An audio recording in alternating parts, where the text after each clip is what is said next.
వీళ్ళ టైంలోనే వచ్చాయి పంచమార్కుడు కాయిన్స్ అవన్నీ. సో మనకి మౌర్యన్స్ టైంలో ఉంటారు కదా వీళ్ళు, గ్రీకులు. సో గ్రీకులు ఉంటారు, అప్పుడే వచ్చాయి ఇవన్నీ కూడా. సో పంచమార్కుడు కాయిన్స్ అంటే వాటి మీద ఎటువంటి బొమ్మలు ఉండవు, జస్ట్ ఓన్లీ కాయిన్స్ లాగా ఉంటాయి, హోల్స్ లాగా చిన్న చిన్నవి. సో అవి వేరేవి, అవి బంగారు నాణాలు కాదు, అవి ముందే ఉంటాయి. అంటే కాయిన్స్ అంటే వీళ్ళు తీసుకొచ్చింది బంగారు నాణాలు, సిల్వర్ కాయిన్స్ తీసుకొస్తారు గ్రీకులు. సో పంచమార్కుడు కాయిన్స్ అంటారు వీటిని కూడా. పంచమార్కుడు కాయిన్స్ అంటే అర్థం ఏంటంటే గుర్తించబడిన నాణ్యాలు అని చెప్పేసి అర్థం. సో అట్లా అంతే. సో నెక్స్ట్ గాంధార ఆర్ట్ అనమాట. సో గాంధార శిల్పకళ. సో గాంధార శిల్పకళ. సో గాంధార శిల్పకళ. సో ఈ గాంధార శిల్పకళ అనేది ఎవరి కాలంలో డెవలప్ అవుతుందంటే వీళ్ళ టైంలో అనమాట. ఇక్కడ చూడండి. So Greek techniques were applied over the Buddhist themes and it is also known as the Greek Buddhist artist. అంటే మామూలుగా మనకి బుద్ధిజం ఉంది కదా, సో బుద్ధిస్ట్ థీమ్స్ అనమాట. అంటే బుద్ధుని యొక్క బొమ్మలు, ఆయన ధ్యానం చేస్తున్నటువంటి బొమ్మలు కావచ్చు. నెక్స్ట్ ఇంకా ఆయన మిగతా వాళ్ళతో మాట్లాడుతూ ఉంటారు కదా, ఇవన్నీ కూడా ఇంతకుముందు రాళ్ల మీద చెక్కారనమాట. సో రాళ్ల మీద చెక్కారు. సో డిఫరెంట్ ఆర్ట్స్ అనేది తీసుకొచ్చారు. సో అందులో మనం ప్రధానంగా చూసుకుంటే గాంధార శిల్పకళ మొట్టమొదటిసారి వచ్చింది.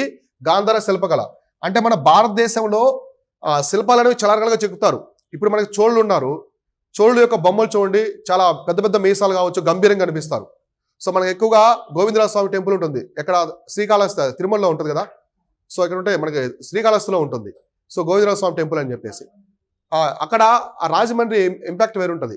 సో తిరుమల అవన్నీ అంటే చోళులు పరిపాలించిన ప్రాంతాలు, తిరుమల, శ్రీకాళహస్తి అవన్నీ. అక్కడ చూడండి బయట ఉండే బట్టలు కావచ్చు, దేవుళ్ళ యొక్క బొమ్మలు, చోళులు ఎలా ఉంటారు అప్పట్లో వాళ్ళ మానవులు, పెద్ద పెద్ద మీసాలు, గంభీరంగా. సో అలా ఉంటాయన్నమాట. నెక్స్ట్ మనం ఇంకొంచెం ఇటు వచ్చామనుకోండి, గోదావరి జిల్లాలో ఇటు. సో ఇక్కడంతా వేంగి చాళుక్యులు ఉంటారు అనమాట, కొంచెం ఆ కూల్ పర్సన్స్ లాగా కనిపిస్తారు. సో ఇట్లా వాళ్ళకి తగ్గట్టుగా ఉండే అనమాట. ఇప్పుడు తమిళనాడుకి వెళ్ళామనుకోండి, సో ఎలా ఉంటారు. సో అట్లా మనకి నెక్స్ట్ నార్త్ ఇండియా వెళ్ళామనుకోండి, ఇంకా చాలా పీస్ఫుల్గా కనిపిస్తాడు దేవుడు. సో అర్థమైందా ఇట్లా. సో కాబట్టి ఇలా డిఫరెంట్గా శిల్పకళ అనేది ఉండేదన్నమాట. సో ఈ మొత్తం శిల్పకళని 3 రకాలు, ప్రధానమైన శిల్పకళలు మన భారతదేశంలో 3 రకాలుగా ఉంటాయి. సో ఒకటి ఫస్ట్ది గాంధార శిల్పకళ టైం పీరియడ్ ప్రకారము, తర్వాత మథురా శిల్పకళ, దానికి ప్యారలల్గా అమరావతి శిల్పకళ అనేది ఉండదన్నమాట. సో కాబట్టి ఇట్లా అయితే గాంధార శిల్పకళని బాగా డెవలప్ చేసింది ఎవరంటే ఇండో గ్రీకులు. సో అందుకే దీన్ని గాంధార శిల్పకళని రాసుకోండి. గాంధార శిల్పకళని సో ఇండో గ్రీక్ ఆర్ట్ అంటారు, ఇండో గ్రీకు శిల్పకళ అంటారు. సో నెక్స్ట్ ఇండో హెలెనిస్టిక్ కళ అని కూడా పిలుస్తారు. సో నెక్స్ట్ ఇయర్ చూడండి, ఇంకా గ్రీకు బౌద్ధ కళ అని కూడా పిలుస్తారు. సో ఇన్ని రకాలుగా పిలుస్తారు అనమాట. సో ఇన్ని రకాలుగా ఈ గాంధార శిల్పకళని పిలుస్తారు. ఎందుకంటే ఆ గాంధార శిల్పకళ అనేది మన ఇండియా థీమ్స్ని వాళ్ళకి తగ్గట్టుగా మలుచుకున్నారు. సో ఇండో గ్రీకులు. సో ఇండో గ్రీకు శిల్పకళ అంటారు, ఇండో హెలెనిస్టిక్ కళ అంటారు, గ్రీకు బౌద్ధ కళ అంటారు. సో ఈ 3 కూడా గాంధార శిల్పకళకి సంబంధించినటువంటి నేమ్స్ అనమాట. రేపు ఎగ్జామినేషన్లో ఇండో హెలెనిస్టిక్ కళ అంటే గాంధార శిల్పకళ అని చెప్పేసి గుర్తుపెట్టుకోవాలి మీరు. గాంధార శిల్పకళని గుర్తుపెట్టుకోండి. ఇండో గ్రీక్ ఆర్ట్ అన్నా కూడా అదే అనమాట. సో వీళ్ళు తీసుకొస్తారు దీన్ని. మిగతా రాజవంశాలు కూడా ఫాలో అయిపోతాయి అనమాట. సో మనకి కుషాన్లు ఉన్నారు కదా, కనిష్కుడు. సో కనిష్కుడు టైంలో కూడా ఇదే ఉంటుంది. సో ఇది గాంధార శిల్పకళే ఉంటుంది అనమాట. రాసుకున్నారా? అయితే ఈ గాంధార శిల్పకళ అనేది వీటి యొక్క థీమ్స్ ఎలా ఉంటాయంటే, వీళ్ళు గ్రీకుల యొక్క ఇంపాక్ట్ ఎక్కువ ఉంటుంది. అంటే థీమ్స్ ఇండియావి. ఇప్పుడు బొమ్మలు ఎవరివి? గౌతమ బుద్ధుడివి, అంటే ఇండియాకి సంబంధించిన బొమ్మలు. కానీ వాటికి రూపాలు, దేహదారుఢ్యము, అంటే వాటికి ఆకారాలు కావచ్చు, ఇవన్నీ కూడా ఎలా ఉంటాయంటే గ్రీకులు పోలి ఉంటాయన్నమాట. అంటే ఇప్పుడు అపోలో, ఏథెన్స్ దేవుళ్ళు ఉంటారు కదా. సో అపోలో ఎలా ఉంటాడు? అపోలో వాళ్ళు చాలా బలంగా, దేహదారుఢ్యం అనేది ఎత్తుగా, బాగా దేహదారుఢ్యం ఉంటాయన్నమాట. సో అలా ఎగ్జాక్ట్లీ అలానే బుద్ధుని కూడా తీసుకొచ్చారు వీళ్ళు. సో అర్థమైందా? థీమ్స్ వచ్చేసి ఇండియావి, థీమ్స్ మనవి. సో బొమ్మలు కనిపించే విధానం వచ్చేసి వాళ్ళవి. సో గౌతమ బుద్ధుని ఆ రూపంలో తీసుకొస్తారు వాళ్ళు. సో అర్థమైందా? ఇక్కడ చూడండి, ఇమేజ్ చూడండి. సో ఇమేజ్లో చూడండి అసలు గౌతమ బుద్ధుడు ఎలా ఉన్నాడు. సో గౌతమ బుద్ధుని వాళ్ళ దేవుళ్ళ తీసుకొస్తారు. సో మనకి ఎక్కువగా గ్రీకు బొమ్మలు ఇలా కనిపిస్తాయి. సో అర్థమైందా? గ్రీక్ యొక్క బొమ్మలు ఎలా ఉంటాయి. ఏథెన్స్ వాళ్ళు చూడండి ఇలానే ఉంటాయి. గ్రీక్ యొక్క దేవుళ్ళు ఏథెన్స్, అపోలో చాలా మంది ఉంటారు, వీనస్ అట్లా ఉంటారనమాట. అయితే మన గౌతమ బుద్ధుడు కూడా సేమ్ మనల్ని తీసుకొస్తారు. గ్రీకు దేవుళ్ళు లాగే వాళ్ళు బొమ్మలు తయారు చేస్తారు. ఎందుకంటే వాళ్ళకి తెలిసిన శిల్పకళ అదే అనమాట. థీమ్స్ మనవి, ఆ విధానం వాళ్ళది, విధానం అనేది కంప్లీట్గా వాళ్ళ ప్రొసీజరు. కాబట్టి 2 కలవడం వల్ల దీన్ని ఇండో గ్రీక్ ఆర్ట్ అని చెప్పేసి పిలుస్తారు. సో ఓకేనా? సో అయితే ఎటువంటి ప్రదేశాల్లో ఎక్కువగా ఇది డెవలప్ అయింది? సో ఈ గాంధార శిల్పకళ ప్రదేశాలను రాసుకోండి, లేదా గాంధార శిల్పకళ ప్రధాన కేంద్రాలు. సో ప్రధాన కేంద్రాలు అనమాట. ఈ శిల్పకళ ఉన్నటువంటి ప్రధాన కేంద్రాలు ఎక్కడ ఉన్నాయి? సో ప్రధాన కేంద్రాలు. సో గాంధార శిల్పకళ ఉన్నటువంటి ప్రధాన కేంద్రాలు. తక్షశిల రాసుకోండి. తక్షశిల కామా పెట్టుకొని కంటిన్యూస్గా రాసుకోండి. తక్షశిల. నెక్స్ట్ పెషావర్. ఇప్పుడు పెషావర్ ఉంది కదా పాకిస్తాన్లో. సో పెషావర్ ఒకప్పుడు పురుషపురం అని చెప్పేసి పిలిచేవాళ్ళు. ఈ పురుషపురం అనేది కనిష్కుడి యొక్క రాజధాని. Purushapuram. Next Bactria. So Bactria. Next Bamiyan, ఇది ఆఫ్ఘనిస్తాన్లో ఉంటుంది. బమియాన్ బుద్ధ, చాలా పెద్ద బుద్ధ విగ్రహాలు ఉంటాయి ఇక్కడ. సో కొండంత బుద్ధ విగ్రహం ఉంటుంది. దీన్నే తాలిబన్లు పేల్చేసింది Bamiyan. So Peshawar, Bactria, Bamiyan. So Bamiyan, Hadda. So Hadda అని చెప్పేసి ఆఫ్ఘనిస్తాన్లో ఉంటాయి అనమాట. సో ఆఫ్ఘనిస్తాన్లో ఉంటాయి. అంటే ఇక్కడ మనం చెప్పుకున్న ప్రాంతాలన్నీ కూడా ఆ తక్షిలా ఒకటి, పెషావర్, ఈ రెండు కూడా పాకిస్తాన్లో ఉంటాయి. అవునా కదా? తక్షిలా ఒకటి, పెషావరు. సో బ్యాక్టీరియా, బమియాను, హడ్డా అనేవి ఆఫ్ఘనిస్తాన్లో ఉంటాయి. సో అర్థమైందా? ఇప్పుడు ప్రెజెంట్ డే, స్టిల్ టుడే మనకి ఆఫ్ఘనిస్తాన్ అనేది ఒక ఇస్లామిక్ కంట్రీ. కానీ అప్పట్లో ఇండో గ్రీకులు, కుషానులు, అంటే ఇస్లాం రాకముందు ఆఫ్ఘనిస్తాన్ అనేది బుద్ధిస్ట్ కంట్రీ అనమాట. సో ఆఫ్ఘనిస్తాన్లో 80% ఆఫ్ ది మొత్తం కూడా బుద్ధిజం ఉండేది, ఒక 20% హిందూయిజం అనేది ఉండేది. సో అందుకే ఇప్పటికీ మనకి ఆఫ్ఘనిస్తాన్, పాకిస్తాన్లో ఆ హిందూ టెంపుల్స్ అవన్నీ కనిపిస్తాయి అనమాట. సో అర్థమైందా? పాకిస్తాన్ అంటే మనలో ఉందిలే, ఆఫ్ఘనిస్తాన్కి మనకంటే ముందే స్వాతంత్రం వస్తుంది. వాళ్ళకి 1935 ఆ టైంలో వస్తుంది స్వాతంత్రం. వచ్చిన తర్వాత కూడా అక్కడ మనకి హిందూ టెంపుల్స్ అవన్నీ ఉంటాయి. ఎందుకంటే అప్పట్లో ఈ అశోకుడు వీళ్ళందరూ కూడా పరిపాలించారు కదా. సో కుషానులు మొత్తం కూడా బుద్ధిజం, హిందూయిజం అనేది అక్కడ ఫ్లోరిష్ అయింది అనమాట అప్పట్లో. సో ఇప్పుడు అది ఇస్లామిక్ కంట్రీ. సో ఇట్లా ఆఫ్ఘనిస్తాన్లో ఉన్నటువంటి ఈ ప్రదేశాలు, ఆఫ్ఘనిస్తాన్లో ఉన్న బ్యాక్టీరియా, ఆ బమియాన్ వ్యాలీ, హడ్డా అనేది సో ఆఫ్ఘనిస్తాన్లో ఉంటాయి. నెక్స్ట్ మనకి తక్షిలా, పెషావర్ అనేవి పాకిస్తాన్లో ఉంటాయి అనమాట. నెక్స్ట్ బైగ్రామ్ అనేది జమ్మూ అండ్ కాశ్మీర్లో ఉంటుంది. బైగ్రామ్ అనే ప్రాంతము కాశ్మీర్లో ఉంటుంది. ఇది కూడా గాంధారా శిల్పకళకి ప్రధానమైన కేంద్రం అనమాట. సో బైగ్రాము బ్రాకెట్లో కాశ్మీర్ అని రాసుకోండి. జమ్మూ అండ్ కాశ్మీర్లో ఉంటుంది. సో బైగ్రామ్ అనేది మన ఇండియాలో ఉన్నటువంటి కాశ్మీర్లో ఉంటుంది. సో ఇలా గాంధార శిల్పకళ ఎక్కువగా ఫేమస్ అయింది. సో ఇవి చూడండి, ఇక్కడ ప్రదేశాలు గమనిస్తే మనము తక్షిలా, పెషావరు, బ్యాక్టీరియా, బమియాను, హడ్డా, బైగ్రాము. సో బైగ్రామ్ ఒకటే మన ప్రెజెంట్ డే ఇండియాలో ఉంటుంది. సో మిగతా అన్ని కూడా మనకి నార్త్ వెస్ట్ ఇండియా అప్పట్లో, అంటే ఆఫ్ఘనిస్తాన్, పాకిస్తాన్లో ఉన్నాయి. ఎందుకు మన భారతదేశంలోకి రాలేకపోయాయంటే ఇండో గ్రీకులు అనేవాళ్ళు ఎక్కువ కాలం ఉండలేదన్నమాట. సో వాళ్ళు గుప్తులు కావచ్చు, తర్వాత వచ్చే హర్షవర్ధనుడు, వీళ్ళ కాలంలో లేరు, అంతరించిపోయారు. గౌతమపుత్ర శాతకర్ణి టైంలోనే వీళ్ళకి మధ్య యుద్ధం జరుగుతుంది. సో గౌతమపుత్ర శాతకర్ణితో ఇండో గ్రీకులను అంతరించిపోతారు, వాళ్ళు ఓడిపోతారు, అంతరించిపోతారు, ఇంకా అక్కడి నుంచి ఉండరు వాళ్ళు. అర్థమైందా? సో కాబట్టి ఇవి ఆ ప్రదేశాలకు మాత్రమే లిమిట్ అయిపోయాయి. ఇంకోటి కుషాన్లు వచ్చిన తర్వాత, కనిష్కుడు వచ్చిన తర్వాత దీన్ని బాగా డెవలప్ చేస్తాడు. కనిష్కుడు చనిపోయిన తర్వాత ఇక రాజవంశం అంతరించిపోతుంది కుషానులు. కాబట్టి గాంధార శిల్పకళ పెద్ద కనిపించదు అనమాట. కాబట్టి అందువల్లనే ఈ గాంధార శిల్పకళ అనేది ఓన్లీ ఆఫ్ఘనిస్తాన్, పాకిస్తాన్ రీజియన్లకి లిమిట్ అయిపోయింది అనమాట. అక్కడ వరతో ఆగిపోయింది. సో నెక్స్ట్ మధురా శిల్పకళ అనేది నార్త్ ఇండియా మొత్తం కూడా ఫ్లోరిష్ అవుతుంది. అమరావతి శిల్పకళ అనేది మన తెలుగు స్టేట్స్ మొత్తం కూడా ఎక్కువగా ఉంటుంది అనమాట. సో మనకు ఎక్కువ ఆంధ్ర రీజియన్, తెలంగాణ రీజియన్లో కనిపిస్తాయి. సో బుద్ధుడి యొక్క ప్రతిమలన్నీ కూడా అమరావతి శిల్పకళ ఉంటుంది. ఓకేనా? సో బౌద్ధ మతం అనేది క్షీణించిపోయింది కాబట్టి స్ప్రెడ్ అవ్వలేదు శిల్పకళ. ఓకేనా? సో అది కానీ స్ప్రెడ్ అవుతుంది అనుకోండి, స్టిల్ ఇప్పుడు కూడా ఫ్లోరిష్ అవుతూ ఉంటే శిల్పకళ అనేది ఎక్కువ వ్యాప్తి చెందుతూ ఉంటుంది అనమాట. ఇట్లా కాబట్టి ఈ ప్రాంతాలకే ఇది పరిమితం అయిపోయింది. సో కాబట్టి ఈ ప్రధాన కేంద్రాలు ఏ దేశాల్లో ఉన్నాయి ఇప్పుడు ప్రెజెంట్ డే మనం చూసుకుంటే, ఒకటి ఆఫ్ఘనిస్తాను, నెక్స్ట్ పాకిస్తాన్. సో పాకిస్తాను, ఆఫ్ఘనిస్తాన్లో ఎక్కువ ఉంటాయి ప్రధానంగా. మన ఇండియాలో చాలా రేరు. సో కాశ్మీర్ కొన్ని ప్రాంతాలు తప్ప ఆఫ్ఘనిస్తాన్, పాకిస్తాన్లో ఇప్పటికీ మనకి గాంధార శిల్పకళ అనేది కనిపిస్తుంది. సో గాంధార ఎందుకు పేరు వస్తుందంటే, గాంధార అనేది మహాజనపదాల్లో ఒకటి అనమాట. సో మనం చెప్పుకున్నాం కదా గాంధార ప్రాంతం, కాంబోజు, గాంధార్ అని. ఆ గాంధార అనేది మనకి ఎప్పుడో వేదిక టైం నుంచి ఉంటుంది ఆ పేరు అనేది. సో గాంధార అనేది ఒక మహాజనపద అనమాట. మన కురుక్షేత్ర టైంలో కూడా ఉంటుంది, మహాభారతం టైంలో కూడా గాంధార అనేది చెప్పారు కదా రాజ్యం. సో శకుని అంటారు కదా, వాళ్ళ యొక్క ఫాదర్ పరిపాలించే ప్రాంతం అనమాట ఇది గాంధార అనేది. కాంబోజు, గాంధార. సో గాంధారకి పక్కనే కాంబోజ్ ఇన్క్లూడెడ్స్ కాశ్మీర్ పార్ట్ కూడా, కాశ్మీర్ మొత్తం కాంబోజ్లో ఉండేది అనమాట. సో ఇట్లా తర్వాత ఇక్కడ చూడండి, అంటే ఫీచర్స్ అనమాట, లక్షణాలు. అసలు గాంధార శిల్పకళలో బుద్ధుని ప్రతిమలు ఉంటాయి కదా, బొమ్మలు, శిల్పాలు, వాటి లక్షణాలు ఎలా ఉంటాయి, ఫీచర్స్. సో లక్షణాలు రాసుకోండి. So first muscular body. So muscular body అంటే కండలు తిరిగినటువంటి శరీరం. సో కండలు తిరిగిన శరీరం ఉంటుంది. రాసుకోండి, స్టేట్మెంట్స్లో అడుగుతారు ఎగ్జామినేషన్లో. మథురా ఆర్ట్కి వీటి మధ్య డిఫరెన్స్. సో కండలు తిరిగిన బాడీ అంటే శరీరం, కండలు తిరిగిన శరీరం. So beard and moustache. So గడ్డము అండ్ మీసాలు ఉంటాయి. సో బుద్ధుడికి గడ్డము మీసాలు పెడతారు వీళ్ళు, ఎందుకంటే గ్రీక్ రాజులు మొత్తం కూడా అలానే ఉంటారు కాబట్టి. సో వీళ్ళ బొమ్మలు అంటే గాంధార శిల్పకళలో బొమ్మలు ఎలా ఉంటాయంటే, ఒకటి కండలు తిరిగినటువంటి శరీరం, నెక్స్ట్ బియర్డ్ అండ్ మస్తక్, గడ్డం అండ్ మీసాలు ఉంటాయి, గడ్డం మరియు మీసాలు ఉంటాయి. Seen in the image of the Buddha and Bodhisattvas. రాసుకున్నారా? అంటే ఇక్కడ మస్కులర్ బాడీ అంటే కండలు తిరిగిన శరీరం అంటే దేహదారుఢ్యం. సో పెద్ద దేహదారుఢ్యం అని. సో చాలా ఎత్తుగా బలంగా ఉంటాడని చెప్పేసి. సో ఇక్కడ చూడండి, వీళ్ళు బుద్ధ మరియు బోధిసత్వ. అంటే బోధిసత్వాస్ అనే వాళ్ళు ఎక్కడ ఉంటారు, మహాయాన బుద్ధిజంలో ఉంటారు. కాబట్టి వీళ్ళు మహాయాన బుద్ధిజాన్ని ప్రోత్సహించారని చెప్పేసి మనకు అర్థమవుతుంది. అవునా కదా? బుద్ధుడితో పాటు బోధిసత్వాలు కూడా ఉన్నారంటే వీళ్ళు మహాయాన బుద్ధిజాన్ని. కాబట్టి రాసుకోండి, గాంధార శిల్పకళలో బుద్ధుడు మరియు బోధిసత్వ శిల్పాలు ఉన్నాయి. సో ఇందులో బుద్ధుడు మరియు బోధిసత్వుల శిల్పాలు ఉన్నాయి. కాబట్టి రాసుకుంటే వీళ్ళు మహాయాన బుద్ధిజాన్ని ప్రోత్సహించారని చెప్పేసి మనకు అర్థమవుతుంది. నెక్స్ట్ ఇంకెవరి శిల్పాలు ఉంటాయంటే గ్రీక్ కింగ్స్ అనమాట. గ్రీకు కింగ్స్, అలానే వాళ్ళ దేవుళ్ళ బొమ్మలు రాసుకోండి. ఇందులో గ్రీకు రాజులు మరియు వారి దేవుళ్ళ శిల్పాలు కూడా ఉన్నాయి. సో వాళ్ళవి కూడా ఉన్నాయన్నమాట. గ్రీకు రాజులు వాళ్ళ యొక్క దేవుళ్ళ శిల్పాలు కూడా ఇందులో ఉన్నాయి. సో ఇలా తీసుకొచ్చారు. ఇలా గ్రీకులు గాంధార శిల్పకళను తీసుకొచ్చారు. ఇమేజ్ చూసారని మీకు అర్థమై ఉంటుంది. ఇమేజ్ చూడగానే గ్రీకు దేవుళ్ళలాగా అనిపిస్తారు అనమాట. సో ఇట్లా కాబట్టి ఇందులో గ్రీకు రాజులు మరియు గ్రీకు దేవుళ్ళ బొమ్మలు కూడా తీసుకొచ్చారనమాట. సో ఏం తీసుకొచ్చారు వాళ్ళు? ఒకటి బుద్ధుడు బోధిసత్వ బొమ్మలు ఉంటాయి. నెక్స్ట్ గ్రీకు రాజులు, గ్రీకు దేవుళ్ళ బొమ్మలు ఉంటాయి. ఈవెన్ కుషాన్ రాజు కనిష్కుడు బొమ్మలు కూడా మనకి గాంధార శిల్పకళలాగా ఉంటాయి. సో అవి కూడా చూపిస్తాను మీకు. సో ఇంతవరకు అర్థమైంది కదా? ఇలా ఇండో గ్రీక్స్ అనేవాళ్ళు మన భారతదేశాన్ని పరిపాలిస్తారు. ఇక్కడ చూడండి. సో ఇది చూడండి, ఇది వచ్చేసి గాంధార శిల్పకళ ఆర్ట్ అనమాట. సో గాంధార శిల్పకళ. సో ఇక్కడ చూసారు కదా, ఈయన గౌతమ్ బుద్ధుడు చూడండి ఎంత బలంగా ఉన్నాడు. సో గౌతమ్ బుద్ధుడు, ఆయన చుట్టూ ఇవన్నీ బొమ్మలు అనమాట.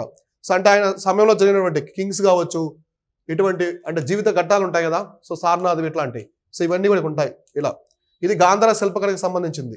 బలంగా ఉంటాయి.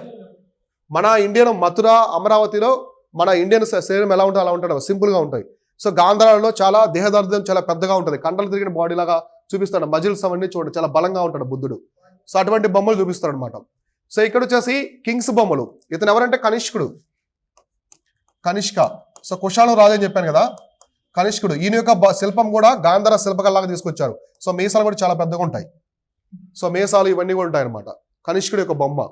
సో అర్థమైందా? ఇది కనిష్కుడు బొమ్మ గాంధార శిల్పకళ ప్రకారం తీసుకొచ్చారు. నిజానికి ఆయన అట్లా ఉండడు. సో కనిష్కులు అంటే చైనా నుంచి వచ్చారు వాళ్ళు. కుషానులు అనేవాళ్ళు యూచి ట్రైబ్ అనమాట, చైనీస్ లాగా ఉంటాడు తను.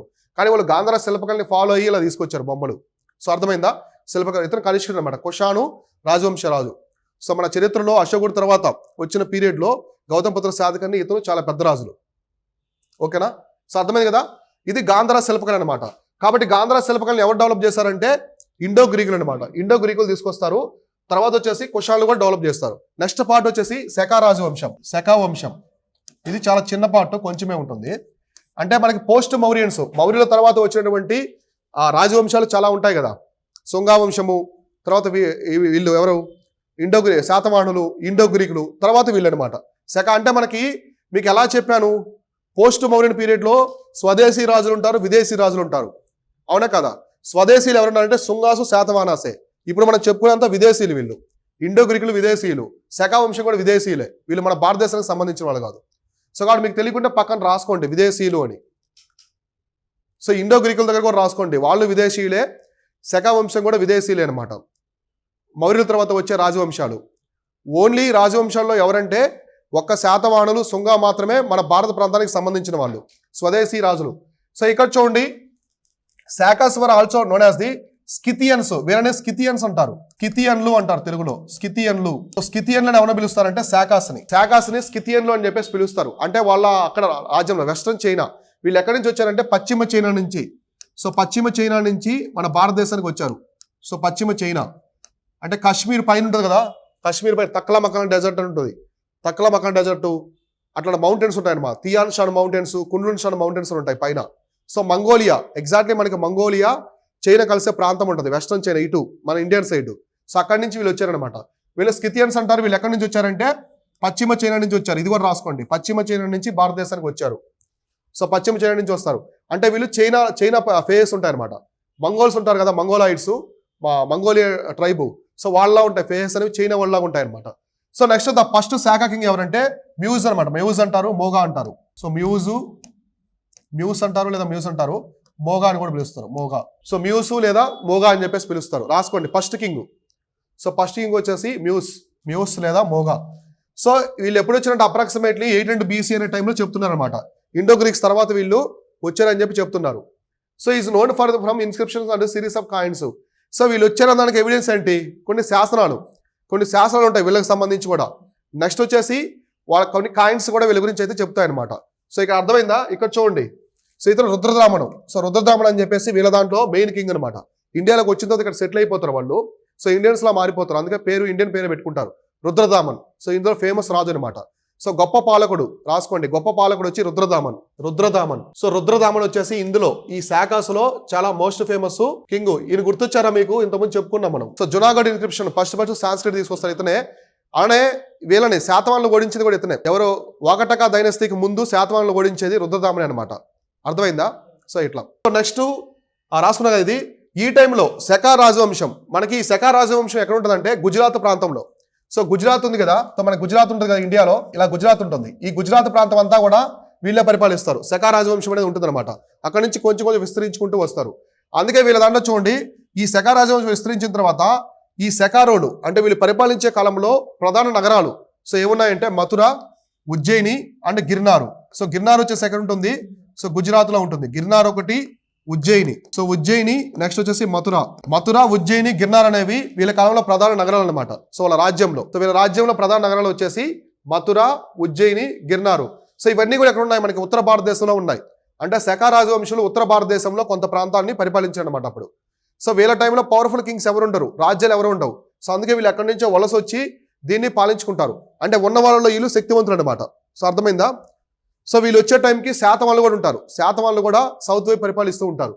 నెక్స్ట్ మనం చూడండి, వీళ్ళు with control over the western Ganga valley, parts of the central India and Gujarat. So వీళ్ళు కంట్రోల్ చేసుకునే ఏరియా అంటే వీళ్ళు చేసుకునే మొత్తం చూసుకుంటే వెస్ట్రన్ గంగా అంటే మనకి గంగా నది ఉంది కదా. సో గంగా నది వెస్ట్రన్ అంటే ఢిల్లీ, మనకి హర్యానా రీజన్స్ ఉన్నాయి కదా యూపీలో. వెస్ట్రన్ గంగా ఒకటి. నెక్స్ట్ వచ్చేసి ఏం చెప్పారు? సెంట్రల్ ఇండియా, తర్వాత వచ్చేసి గుజరాత్. ఈ ప్రాంతాన్ని పరిపాలిస్తుంటారు మిడిల్ ఇండియాలో. సో గుజరాత్, నెక్స్ట్ మనకి యూపీ మధ్యప్రదేశ్ ఉంది కదా ఆ reason, next central India Madhya Pradesh, next western Ganga అంటే యూపీలో సగం. ఇంతవరకు వీళ్ళు పరిపాలిస్తారు. అందుకే ఉజ్జయిని, మథుర, గిర్నారు. సో గుజరాత్లో ఉండే గిర్నారు, మధ్యప్రదేశ్లో ఉండే ఉజ్జయిని, యూపీలో ఉండే మథుర, ఇలా 3 రాష్ట్రాలను వీళ్ళు పరిపాలిస్తారు అన్నమాట. ఆ ప్రాంతాన్ని వీళ్ళు పరిపాలించుకుంటూ ఉంటారు. సో తర్వాత చూడండి, Sakas were almost always war with the Satavahanas and put pressure over the Deccan region. అంటే దక్కన ప్రాంతాన్ని, సో అప్పట్లో దక్కన ప్రాంతాన్ని ఎవరు పరిపాలిస్తున్నారు? శాతవాహనులు. వీళ్ళు ఎప్పుడు శాతవాహనం మీద అటాక్ చేస్తూనే ఉంటారు. వరుస యుద్ధాలు చేస్తూ ఉంటారు అనమాట.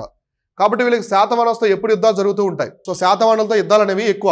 శాతవాహనులతో సంఘర్షణ జరిగేది.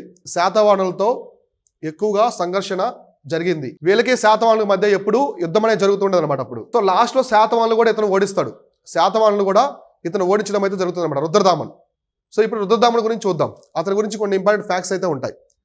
సో ఇంతవరకు అర్థమైంది కదా మీకు? సో ఇంతవరకు నీట్గా. ఇప్పుడు రుద్రదామన్ గురించి కొన్ని ఫ్యాక్ట్స్ చూద్దాము. రుద్రదామన్ అనమాట. సో రాసుకోండి, ఇది టైం పీరియడ్ రుద్రదామన్ది. సో రుద్రదామన్ మనకి 130 CE నుంచి 150 20 years అనేది రూలింగ్ చేస్తాడు అనమాట. ఉజ్జయిని. సో ఉజ్జయిని ఆఫ్ శాకాసు అంటే ఉజ్జయిని ప్రాంతం ఉంటుంది కదా, ఉజ్జయిని. సో ఉజ్జయిని ప్రాంతాన్ని ప్రధాన కేంద్రంగా పెట్టుకుని ఇతను పరిపాలన చేస్తాడు. ఎవరు? సో ఈయన గురించి మనకి ఉన్నటువంటి ఒకే ఒక శాసనం ఏంటి? జునాగఢ్ శాసనం. జునాగఢ్ శాసనం. సో జునాగఢ్ శాసనం అనేది ఎవరు వేయిస్తారంటే రుద్రదామన్. సో రాసుకోండి, ఈయనే జునాగఢ్ శాసనం వేయిస్తాడు. అలానే ఇది మొదటి సంస్కృత శాసనం. ఇప్పటివరకు శాసనాలు అన్ని కూడా ప్రాకృతంలో ఉంటాయి, కానీ ఈయన వచ్చిన తర్వాత మొట్టమొదటి సంస్కృత శాసనం ఈయనే ఇస్తారనమాట. మన భారత చరిత్రలోనే మొట్టమొదటి సంస్కృత శాసనం ఎవరు ఇస్తారంటే రుద్రదామన్. ఓకేనా? రాసుకోండి, మన భారతదేశంలోనే భారత చరిత్రలోనే మొట్టమొదటి సంస్కృత శాసనం జునాగఢ్ శాసనం. అది ఎవరు వేయిస్తారంటే రుద్రదామన్. సో రుద్రదామన్ వేయించినటువంటి జునాగఢ్ శాసనం మొట్టమొదటి సంస్కృత శాసనం. సో ఇప్పటివరకు మనం చూసిన అన్ని శాసనాలు దేంట్లో ఉన్నాయి? ప్రాకృతంలో ఉన్నాయి. సో మనకి దేంట్లో శాతవాహనులు తీసుకొచ్చినవి కావచ్చు, మౌర్యన్స్ కావచ్చు, మిగతా ఆ సుగవంశంలో ఉండే రాజులు కావచ్చు, అంత వాళ్ళ శాసనాన్ని ఫాలో అయినప్పటికీ కూడా ఎక్కువ శాసనాలు అన్ని కూడా దేంట్లో ఉన్నాయి? ప్రాకృతంలో ఉంటాయి. మొట్టమొదటిసారి సంస్కృత శాసనం ఏదంటే ఇదే అనమాట, జునాగఢ్ శాసనం. జునాగఢ్ శాసనం అనేది మొట్టమొదటి సంస్కృత శాసనం. ఎగ్జామ్లు అడుగుతారు. సో మొట్టమొదటి సంస్కృత శాసనం ఏదంటే జునాగఢ్ గుర్తుపెట్టుకోవాలి. Next the inscription in the Sanskrit unlike the previous ప్రాకృతం. ఇంతకుముందు అన్ని కూడా ప్రాకృతంలో ఉన్నాయి, కానీ మొట్టమొదటిసారి ఇది జునాగఢ్ శాసనం అనేది మన సంస్కృతంలో వేయిస్తాడు అనమాట. సో ఇతను చూడండి, Rudradaman got lake Sudarshan repaired. So మనకి సుదర్శన్ లేక్ ఉంది కదా, ఇది సుదర్శన్ తటాకం. సో దాన్ని ఎవరు దొవించారు? సుదర్శన్ తటాకాన్ని ఎవరు దొవించింది? చంద్రగుప్త మౌర్య. చంద్రగుప్త మౌర్య తవ్వించినటువంటి సుదర్శన్ తటాకాన్ని ఇతను రిపేర్ చేయిస్తాడు. సో రాసుకోండి, చంద్రగుప్త మౌర్య తవ్వించినటువంటి, ఇంగ్లీష్ మీడియం వల్ల సేమ్ పాయింట్ రాసుకోండి. సో చంద్రగుప్త మౌర్య త్రవ్వించిన సుదర్శన తటాకాన్ని బాగు చేయిస్తాడు. సుదర్శన తటాకాన్ని బాగు చేయించాడు. చంద్రగుప్త మౌర్య తవ్వించిన సుదర్శన తటాకాన్ని బాగు చేయించాడు. So Rudradaman got Sudarshan lake repaired అని రాసుకోండి. ఎందుకంటే నీటిపారుదల కోసం దాన్ని చంద్రగుప్త మరి ఎందుకు తవ్విస్తాడంటే నీటిపారుదల కోసం, ఇరిగేషన్ కోసం, నీటిపారుదల వ్యవస్థ కోసం. సో దాన్ని ఇతను బాగా చేయిస్తాడు. ఇదే సుదర్శన్ లేక్ ప్రేయింట్ డే. సో ఇప్పుడు ప్రేయింట్ మనకు ఉన్న సుదర్శన్ తటాకం చిన్నది, అప్పట్లో చాలా ఉన్నది ఎంక్రోచ్మెంట్స్ అనమాట, ఆక్రమించుకున్నారు. సో ఇలా సుదర్శన్ తటాకం ఎక్కడ ఉంటుంది? ఇది గుజరాత్ లో. సో గుజరాత్ లో ఉంటుంది సుదర్శన్ తటాకం, గుజరాత్. సో ఇతను ఉజ్జయిన్ నుంచి గుజరాత్ ఈ ప్రాంతాలు పరిపాలిస్తున్నాడు కాబట్టి అతని రాజ్యంలో ఉన్నటువంటి ఈ సుదర్శన్ తటాకాన్ని తీసుకొస్తాడు. కాబట్టి మనకి ఎవిడెన్సెస్ చూసుకుంటే చంద్రగుప్త మౌర్య ఉన్నాడని చెప్పేదానికి ఎవిడెన్స్ సుదర్శన్ తటాకం. అలానే రుద్రదామన్ కూడా ఎవిడెన్స్ ఉందా? ఇదే అనమాట. జునాగఢ్ ఇన్స్క్రిప్షన్ లో కూడా మనకి రుద్రదామను శాకాస్ గురించి ఎవిడెన్స్ ఉందన్నమాట. ఓకే, తర్వాత చూడండి, హ్యూజ్ నెంబర్స్ అన్నది great variety of silver coins. ఈయన వెండి నాణాలు చాలా పెద్ద మొత్తంలో తీసుకొస్తాడు, వెండి నాణాలు. సో రాసుకోండి, ఇతను వెండి నాణాలు పెద్ద మొత్తంలో ముద్రించాడు. సో ఇతను వెండి నాణాలు పెద్ద మొత్తంలో ముద్రించాడు. సో ఇతను వెండి నాణాలు పెద్ద మొత్తంలో ముద్రించాడు. సో ఈ వెండి నాణాలన్నీ కూడా మనకి వెస్ట్రన్ ఇండియా అంటే పశ్చిమ భారతదేశం వైపు దొరుకుతాయి అనమాట. ఎందుకంటే అతను పరిపాలించింది గుజరాత్ ఆ ప్రాంతం కదా, సో ఉజ్జయిని ఆ ప్రాంతం. కాబట్టి వెస్ట్రన్ ఇండియాలో దొరికే కాయిన్స్, సిల్వర్ కాయిన్స్ మ్యాక్సిమం ఇతనికి చెందినవి ఉంటాయన్నమాట, పురావస్తు శాఖలో చాలా వరకు. సో కాబట్టి ఈ ఉండడానికి ఎవిడెన్స్ అనమాట. వెండి నాణాలు పెద్ద మొత్తంలో ఎవరు తీసుకొస్తారంటే రుద్రదామను. లెడ్ కాయిన్స్ శాతవాహనులు. సో బంగారు నాణాలు వచ్చేసి మనకి పరిచయం చేసేది ఇండో గ్రీకులు, ఎక్కువ తీసుకొచ్చేది కుషాణులు, గుప్త వంశం కూడా తీసుకొస్తుంది వంశం పరంగా. సో చూడండి, the king of Ujjayini, the king of Ujjayini deputed Sakas assumed the title of Vikramaditya. So Vikramaditya and establish the Vikram Samvat era in the 58 CE. So king of Ujjayini అంటే మనకి చంద్రగుప్త 2 అనమాట. గుప్తులు వస్తారు అప్పటికి. సో గుప్తులు వచ్చిన తర్వాత ఇతను ఓడిస్తారు. సో ఉజ్జయిని, కింగ్ ఉజ్జయిని అంటే విక్రమాదిత్య అని పిలుస్తారు. ఈ విక్రమాదిత్య అనే టైటిల్ చాలా మందికి ఉంటుంది. సో చంద్రగుప్త 2 కూడా ఉంటుంది. అంటే ఉజ్జయిని ప్రాంతాన్ని పరిపాలించే రాజుని విక్రమాదిత్య అని చెప్పేసి పిలిచేవాళ్ళు అప్పట్లో. సో ఇతను వచ్చి అతను ఓడిస్తాడు. ఎవరిని? రుద్రదామని, శాకాసుని ఓడించి అంతం చేస్తారు. కాబట్టి ఇక్కడ శాకాసు అంతమైపోతారు. కాబట్టి రాసుకోండి, ఉజ్జయిని రాజు విజయంతో శకవంశం అంతమైపోతుంది. శకవంశం అంతమైంది అని రాసుకోండి. శకవంశం అంతమైంది. ఆయన కింగ్, సపరేట్ కింగ్ ఆయన. శకవంశము ఆ చివరి దశకు వచ్చేసరికి ఉజ్జయిని ప్రాంతాన్ని ఇతను పరిపాలిస్తూ ఉంటాడు. సో ఇతను ఓడిస్తాడు ఎవరిని? శాకాసుని. అతను విక్రమాదిత్యని ఎవరిని పిలుస్తారు? చంద్రగుప్త 2 అంటే మన గుప్త వంశంలో ఉంటారు కదా వాళ్ళు. అంటే విక్రమాదిత్య అనే టైటిల్ చాలా మందికి ఉంటుంది, చాలా మంది రాజులకు అయితే ఉంటుంది. ఇలా ఉజ్జయిని రాజు కూడా ఉంటుంది. రాసుకున్నారు, అంతమైంది. ఈ విజయానికి గుర్తుగా విక్రమ్ సాంబత్ ఎరా అని తీసుకొస్తారు. సో 58 CEలో, 58 ADలో. కాబట్టి రాసుకోండి, ఈ విజయానికి గుర్తుగా విక్రమ సాంబత్ యుగాన్ని తీసుకొస్తారు. యుగాన్ని అని రాసుకొని బ్రాకెట్లో 58 CE అంటే AD అని తీసుకొచ్చారు అని రాసుకోండి. అంటే ఇతను ఈ విజయాన్ని శకాసుని ఓడించిన తర్వాత 58 CEలో దాన్ని అక్కడి నుంచి విక్రమ సాంబత్ యుగంగా తీసుకొస్తారు. రాజు, ఉజ్జయిని రాజు తీసుకొస్తాడు. విక్రమ్ సాంబత్ యుగం అనేది మొదలవుతుంది. సో విజయానికి గుర్తుగా కొన్ని ఉంటాయన్నమాట. ఇప్పుడు అక్బర్ ఉన్నాడు. సో అక్బర్ వచ్చేసి గుజరాత్ను జయించిన తర్వాత, గుజరాత్ ప్రాంతాన్ని ఆక్రమించిన తర్వాత బులంద్ దర్వాజా అని ఒక పెద్ద నిర్మాణాన్ని నిర్మిస్తాడు. అవునా కదా? అట్లా వాళ్ళు అప్పట్లో ఇప్పుడు గౌతమపుత్ర శాతకాన్ని గెలిచినటువంటి విజయాలకు గుర్తుగా వాళ్ళ మదర్ వచ్చేసి నాసిక్ శాసనం వేయిస్తుంది. ఇట్లా అనమాట. అలానే ఈ ఉజ్జయిని రాజు శక వంశాన్ని అంతం చేసిన తర్వాత దానికి గుర్తుగా ఈ విక్రమ్ సాంబత్ ఎరా అని తీసుకొస్తాడు. ఒక యుగాన్ని, ఒక క్యాలెండర్. సో క్యాలెండర్ తీసుకొస్తాడు అనమాట. సో ఇక్కడి నుంచి విక్రమ్ సాంబత్ యుగం అనేది మొదలవుతుందని చెప్పి చెప్తాడనమాట. సో అర్థమైంది. ఇప్పుడు అల్లావుద్దీన్ ఖిల్జీ చెప్తాడు కదా, సో నా ముందు రాజులు ఎవరు లేరు, భారతదేశ చరిత్రని నా నుంచే మొదలవ్వాలని చెప్పేసి చాలా హిస్టారికల్ సోర్సెస్ని కూడా అల్లావుద్దీన్ ఖిల్జీ ధ్వంసం చేస్తాడు. ఈవెన్ ఢిల్లీ సుల్తాన్లు అతను ముందు ఉంటారు కదా, కుతుబుద్దీన్ ఐబక్, మిగతా వాళ్ళకి సంబంధించినటువంటి ఎవిడెన్స్లు కూడా చాలా వరకు ధ్వంసం చేస్తాడు. అంటే కొంతమంది రాజులు అలా ఉంటారనమాట మూర్ఖంగా. సో నా ముందు చరిత్ర ఏముండకూడదు, ఇక నుంచి చదివే రాబోయే తరాలన్నీ కూడా నా చరిత్ర చదువుకోవాలంటారు కదా. సో అట్లా అనమాట. ఇతను కూడా ఇక నుంచి విక్రమ్ సాంబత్ ఎరా అనేది మొదలవుతుందని చెప్పి చెప్తాడు అనమాట. సో అర్థమైందా? దీంతో శకా వంశం అనేది అంతమైపోద్ది. సో చిన్నదనమాట ఇది. సో అర్థమైందా? రుద్రదామను, జునాగఢ్ ఇన్స్క్రిప్షను, సుదర్శన్ తటాకాన్ని బాగు చేయిస్తాడు. ఇటువంటి పాయింట్స్ బాగా చూసుకోండి. నెక్స్ట్ వచ్చేసి మనకి కుషాణులు. సో కుషాణులు ఉంటుంది. కుషాణులకు సంబంధించి చూద్దాము. రాసుకోండి, త్వరగా కంప్లీట్ చేసేద్దాం దీన్ని. కుషాణులు వీళ్ళు 30 నుంచి 375 AD వరకు, సో 30 నుంచి 375 AD వరకు అంటే CE వరకు, కామన్ ఎరా వరకు పరిపాలిస్తారు. కుషాణులు రాసుకున్నారా? ఈ కుషాణులు వచ్చేసి వీళ్ళు ఒక తెగకి సంబంధించిన వాళ్ళు అంట. యూచి తెగకి సంబంధించిన వాళ్ళు. యూచి అని రాసుకోండి, సింపుల్గా అర్థం అవుద్ది. ఇంగ్లీష్ మీడియంలో రాసుకోండి. యూచి తెగకి సంబంధించిన వాళ్ళు రాసుకోండి. వీళ్ళు యూచి తెగకు చెందినవారు. యూచి తెగ ఎక్కడ ఉంటుంది? చైనాలో ఉంటుంది. చైనాలో. సో యూచి తెగకు చెందినవారు అని చెప్పేసి బ్రాకెట్లో చైనా అని రాసుకోండి. వీళ్ళు కూడా చైనా నుంచి వస్తారు. చైనా నుంచి మన భారతదేశానికి వస్తారు. శాకా వంశస్థులు కూడా అక్కడి నుంచి వచ్చారు, చైనా నుంచి వచ్చారు, వెస్ట్రన్ చైనా నుంచి. వీళ్ళు ఇంకా కోర్ ఏరియా, చైనాలో కోర్ ఏరియా నుంచి వస్తారనమాట. వీరు యూచి దగ్గరకు సంబంధించిన వాళ్ళు అని రాసుకుని బ్రాకెట్లో చైనా అని రాసుకోండి, యూచి దగ్గర అని రాసుకోండి, అర్థమవ్వాలి మీకు. So they ruled in the north western India with the Purushapuram as their capital. వీళ్ళు నార్త్ వెస్ట్ ఇండియా అనమాట, అంటే వాయువ్య భారతదేశం.